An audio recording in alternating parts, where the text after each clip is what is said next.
Thing. Hello, everyone. It's Whitney and Jaime Wright back to talk about our second Aquarius full moon. Happens on the very last day of Leo season in the early morning of August 22nd.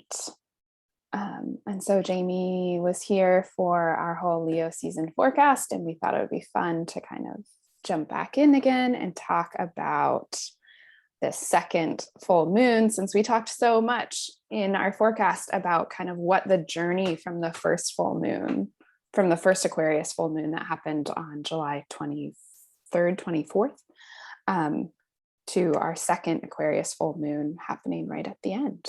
So thanks for being here, Jaime. No problem. I'm excited as always. We can really talk about the Aquarius stuff now instead of the Leo stuff as our two Aquarius souls. Yeah, the Aquarius stuff, just kind of thinking back on the past month, I was not, when we talked about that first full moon, I was not anticipating it hitting so hard. Mm-hmm. And I feel like all of my fixed rising signs. So that's if you're an Aquarius rising or a Leo rising particularly, but also the Scorpio and Taurus risings were really hurting. Yeah. After that one. Absolutely. Like hurting, but then also like hurting in that they were like going through profound changes that were actually, I think, ultimately positive for a lot of people. I have so many Scorpio rising friends, and I feel like they were all going through it. And I was like, but this thing you're doing is amazing. It's amazing. You're moving across the country. You're finally cleaning out your apartment. Things are great. And it was like, but this is torture. Yeah. Heavy and bad. Yeah. I think that was the feeling. And for me, it was like a little bit hard to separate because my natal Saturn is right at 0 degrees of Aquarius. So it was really highlighting the way that Saturn has worked in my chart. And so sometimes, right, do you feel like you get hit by transits so hard it's really hard for you to speak about them objectively? Totally, yes. It's like some of them I can do, but this one in particular, I don't trust what I'm saying because it's like so intense in my experience. Totally. No, totally. Sometimes it's just too personal. And sometimes it's like, yeah, because sometimes the personal is universal, but then sometimes it's too personal for you to even parse it out outside of yourself. Yeah. Which is why it's great to have friends. Yeah. Yeah. I mean, that full moon actually for me, it's my 5th house. And so it was, theoretically that should be fun though. And weirdly, like the night of that full moon, I like went out with a bunch of friends and I like not on purpose, like ended up dressing in this outfit that reminded me of how I used to dress when I was like a young, like tween. And I was like, oh, I'm like fully doing cosplay as my like inner child right now. I was wearing like costume jewelry. I had like this full look on. But it also had this like weird melancholy feeling where I was like, I'm holding up this like part of me that like doesn't really exist anymore, but how can I return to her? And I was like talking about things I used to do as a kid. Yeah, it was a strange sort of like remembrance, like idolization of a former self, I guess. Yeah. So some like 5th house vibes showing up in like youthfulness themes. But I think, right, also sometimes I think of full moons as, right, the moon as being the body of memory and like our connection to our story and our memory. I kind of think of like, the sun is like going on its like little adventures, always like do. And the moon, like the full moon rises like remember this thing. Yeah. And it's like, right, it's like, oh, I'm gonna like pull you back to the past in these powerful ways, or pull you into like the emotional experience, which like creates depth in your little like solar project, but can also derail it a little bit. Totally.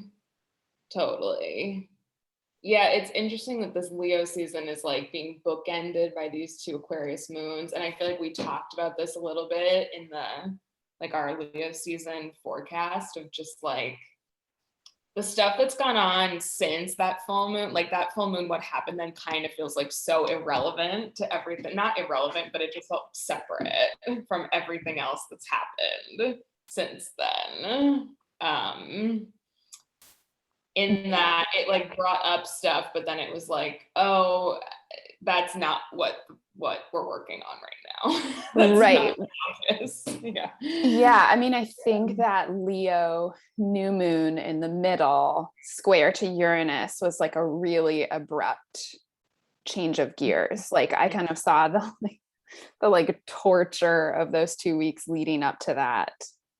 And then just kind of like feeling Uranus in the square to the sun and the square to that new moon, like really push a lot of people to their breaking point of like, I cannot be tortured like this, whether it was like external stuff or internal stuff. Like, I can't even count how many people I know right now that are changing jobs.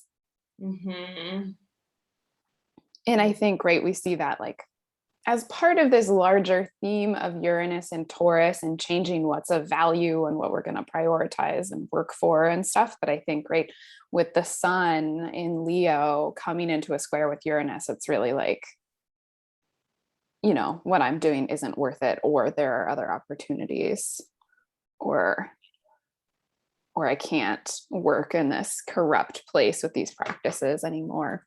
Right.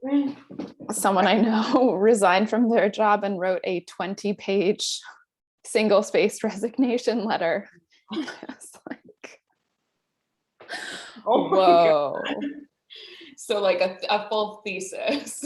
Yes, a full thesis on why it was happening. It was like, and right, that kind of like Uranian, I'm gonna blow this thing apart. It's not just like, oh, I'm like slipping quietly out the back door, like someone else is gonna fight this battle. Like, no, like this cannot stand, and I'm going to pull it down.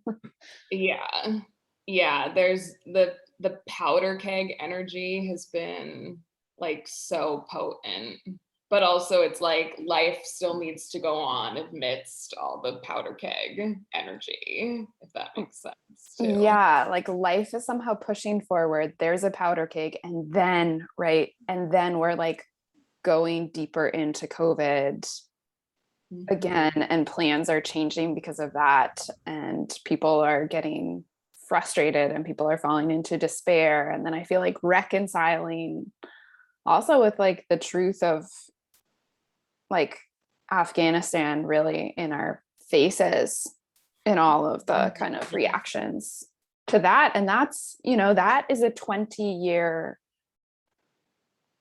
you know, that's been a 20-year story. And 20 years ago was the waxing square between Saturn and Uranus. Right. Yeah. Yeah. And that's all just kind of the backdrop. Right. Yeah. Yeah. As we talked about, also like Leo season being so much about like all of this stuff that's just like going on in the world in general, and then our own needs and desires being like brought into conflict with that, and our own like heart, what we want in our heart being like having to like be fully in conversation with everything else that's going on. Yeah. Well, maybe that's a good segue, because I feel like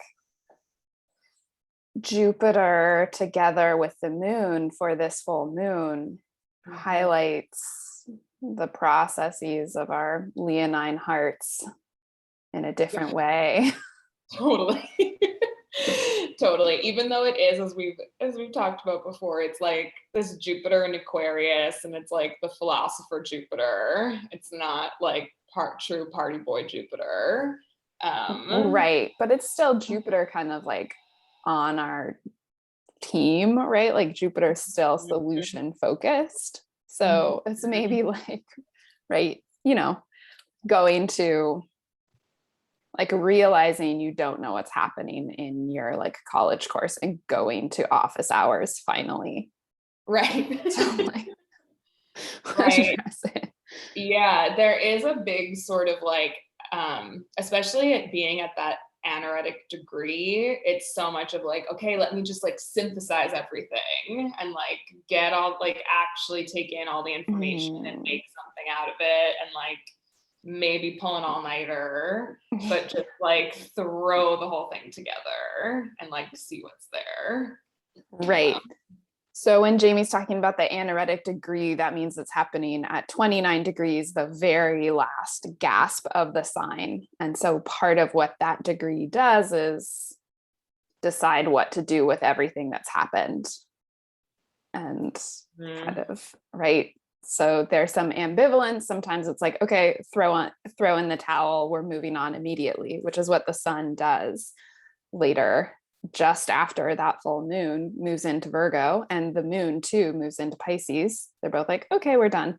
But Jupiter is the great synthesizer.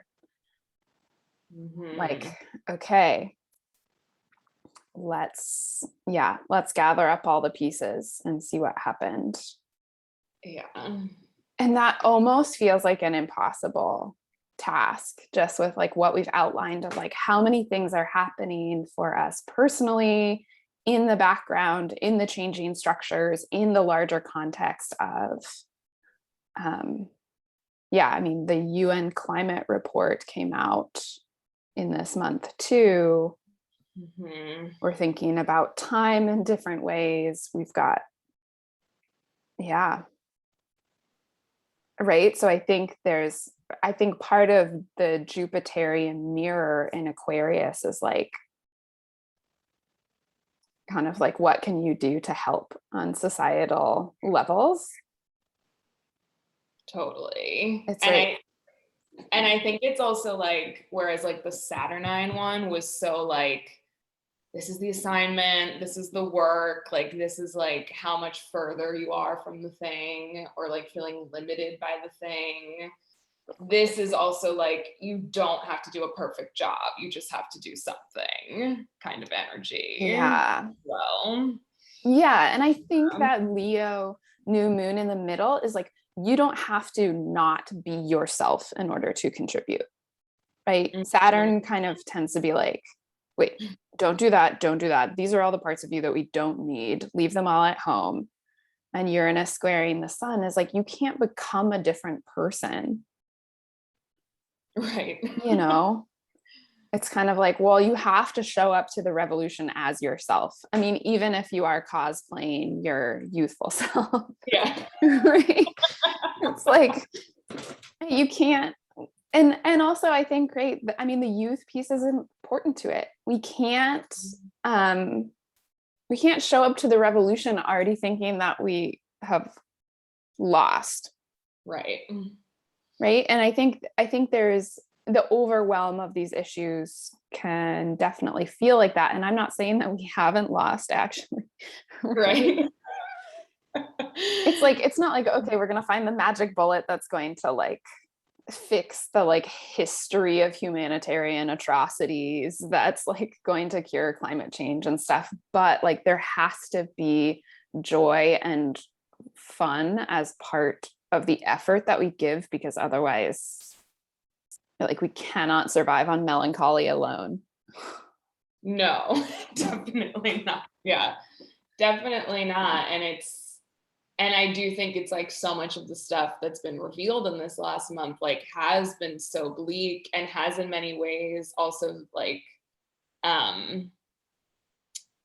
it's brought up this idea of like futility. It's like, even going back to like like all the Afghanistan stuff, like that was something that was going on for 20 years, and like what was accomplished, what happened, like what, like it feels like we've just returned to exactly where the world was in that zone in like 2002, and it's like it was just like this holding pattern that needed to be released. And right, like it was a holding pattern, right? When maybe we look at the summation of it, but that was tremendous expense. It was tremendous loss of life, right? I mean, so many lives were, are indelibly changed because of that process. So it's like, okay, in some like global politics way, like we just like repeated Vietnam or whatever. Right.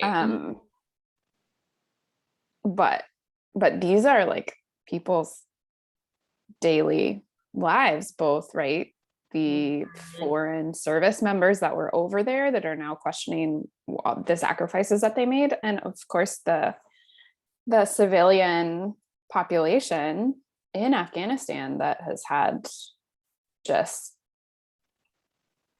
yeah. I mean, how do you even touch their experience?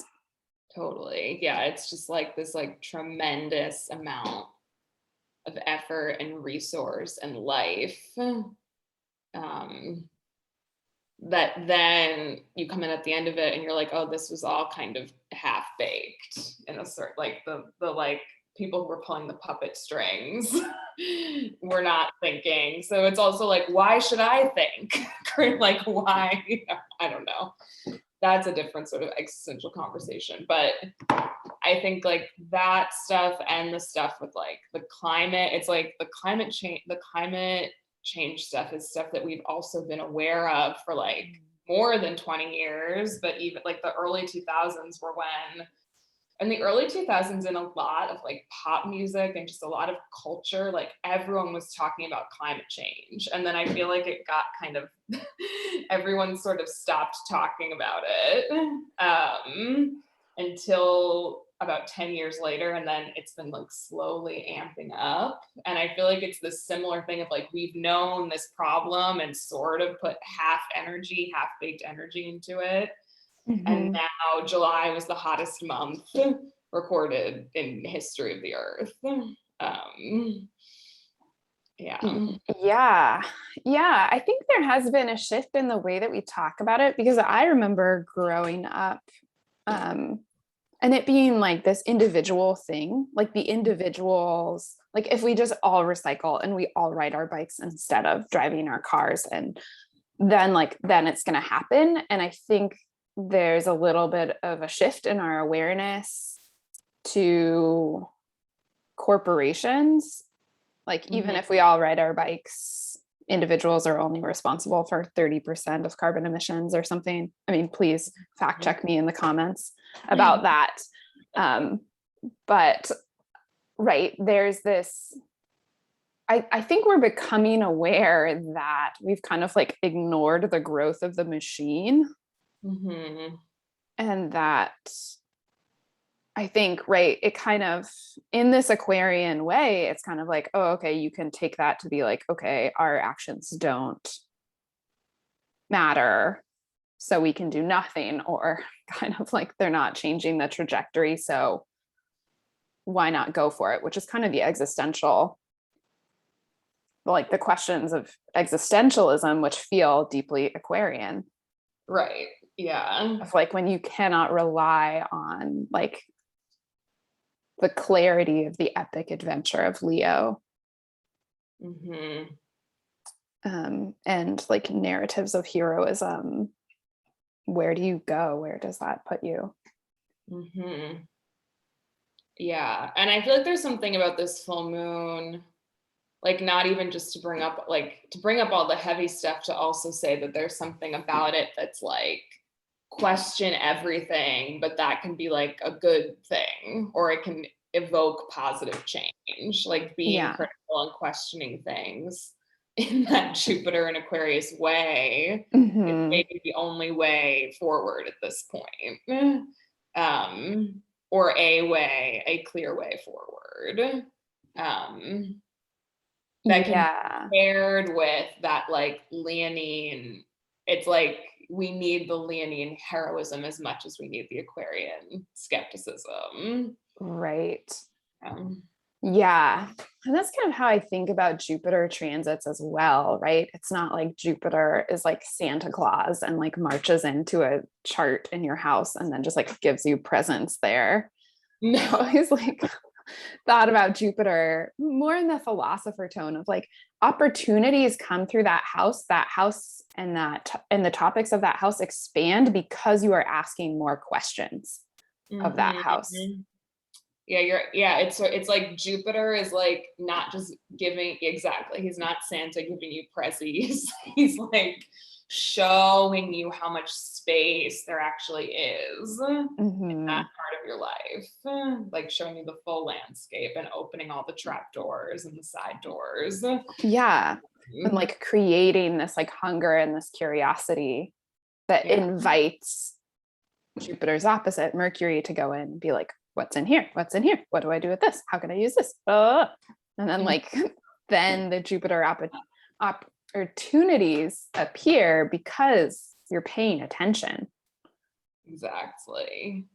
Um, Before I forget to touch on the sort of existentialism thing too, I was looking up before we were talking, like what, like people who have the moon in this like latter part of Aquarius, and both Camus and Jean-Paul Sartre have the moon in late Aquarius, which of course they do. Yeah. So there you have it. There is that like, but there's something like, it's like Camus, especially, it's like, you know, there's a writer who's talking about like the utopia of apocalypse, basically, is kind of the vibe. Yeah. I'm just like letting that sink in, that phrase, the utopia of apocalypse. Yeah. Yeah.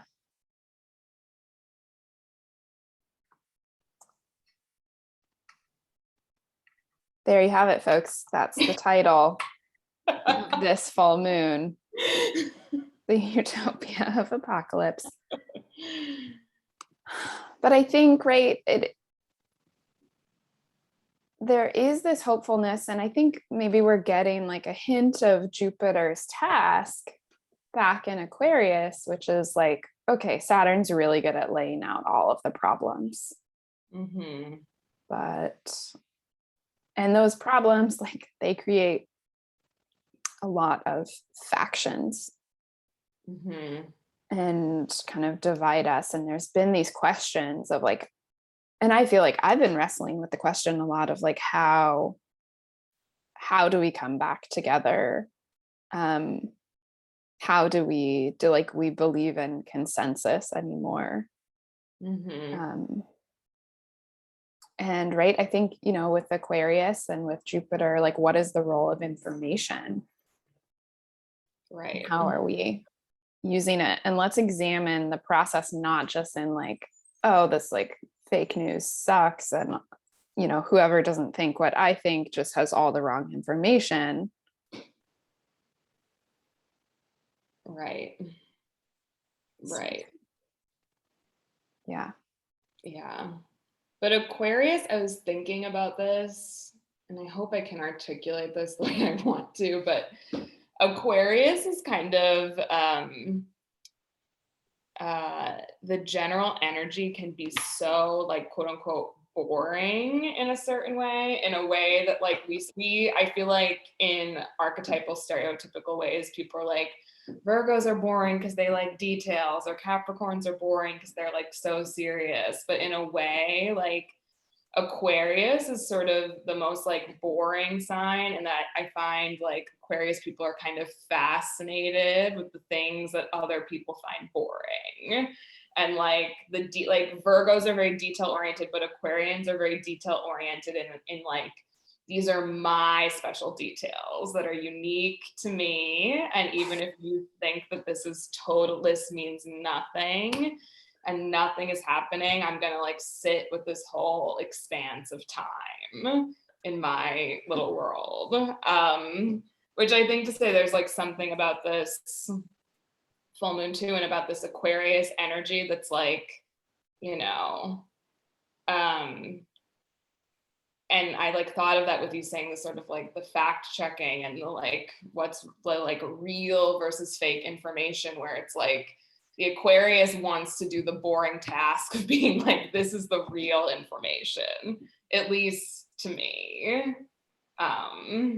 And I've like vetted this and looked this through, and it's complete, even if it's idiosyncratic and you can't fully understand it.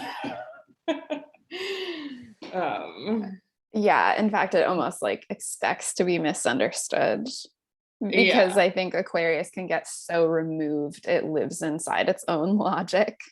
Yeah. Right? Just the way in which, and maybe other people have experienced more this year, you can tell that people are spending so much time alone because they don't make sense anymore. Yeah. Yeah, whereas for me, it's like I spend so much time with the toddler. Like, yeah. Yeah, I also felt really called out there for being so boring with my Virgo heavy, Aquarius heavy chart. I mean, but it's in a beautiful way. I mean, you know, I'm an Aquarius moon who was raised by an Aquarius and a Virgo, so I've been steeped in the dramaturgy. I think it's Sam Reynolds calls Aquarius winter Virgo, which I think is really apt. Those signs have more similarities than people give them credit for. Yeah, which I find is true for like signs that have quincunx relationships to each other. I always found like they struggle, I think, because Aquarius wants to zoom all the way out and Virgo wants to zoom all the way in. They have this like core idealism to both of them. Totally. I think they're the most idealistic signs, and it leads them down to very like levels of nuance that become like very boring. Yeah. But it's like, but once, especially with Aquarius, when you really enter the world that they're in, you're like, oh, I'm in, like, this is amazing, even though like maybe nothing is happening. But there's so much to experience within. It's like if you're in the Natural History Museum, but you get to walk through the like panoramic scenes behind the class. Yeah. Nothing is moving, but this is really cool. Yeah. Exactly. Yeah. Well, and I think that this part of the conversation is relevant because we have this Aquarius full moon and then we jump into Virgo season. And Virgo season is kind of one of the more boring seasons of this year, thank goodness.